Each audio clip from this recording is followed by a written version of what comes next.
Hi guys, आपके अपने class संस्कार क्लासेस में आपका स्वागत है। मैं राधेश्याम सोलंकी और आप लोगों के लिए लाया हूँ रस और रस की परिभाषा, उसके उदाहरण, उसके स्थायी भाव। देख लेते हैं पहले रस की परिभाषा। किसी काव्य को पढ़ते या सुनते समय जिस आनंद की अनुभूति होती है उसे रस कहा जाता है। यानी किसी कविता को पढ़ते हैं, सुनते हैं या समझते हैं तो उसमें एक आनंद प्राप्त होता है, उसी को रस के रूप में हम समझ सकते हैं। इसके बाद रस की परिभाषा हो गई। अब रस के अंगों को देख लेते हैं। रस के 4 अंग होते हैं साथियों, जो इस प्रकार से है: स्थायी भाव, संचारी भाव, विभाव और अनुभव।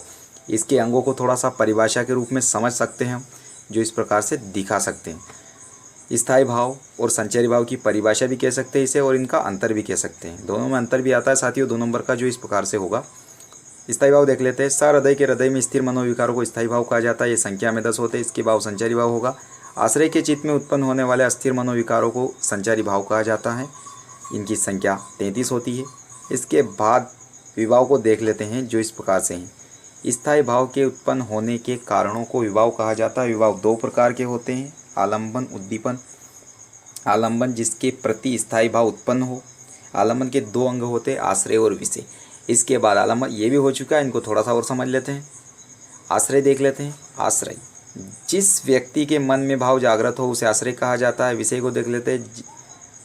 जिसको देखकर मन में भाव जागृत हो उसे विषय कहा जाता है। उद्दीपन भावों को बढ़ाने या उद्दीप्त करने वाले पदार्थ। उसके बाद अनुभव को देख लेते हैं। आश्रय की भाई सारी चेष्टा को अनुभव कहते हैं। अब साथियों रस के प्रकार और उनके स्थायी भाव को थोड़ा सा समझ लेते हैं, जो दिखाई दे रहा। रस और रस के स्थायी भाव एक तरफ कर दिए गए हैं। एक तरफ रस है और दूसरी तरफ उनके स्थायी भाव है। श्रृंगार रस का स्थायी भाव रति, हास्य का हास, करुण का शोक, रौद्र का क्रोध, विवत्स का जुगुप्सा, भयानक का भय, अद्भुत का विस्मय, वीर का उत्साह, शांत का निर्वेद और वात्सल्य का वत्सल हो जाएगा। इसके बाद आगे की जानकारी, इनके उदाहरण अगले वाले वीडियो में दिखा दूंगा साथियों। यदि वीडियो पसंद आए तो लाइक करें, चैनल को सब्सक्राइब करें और बेल आइकन दबाएं।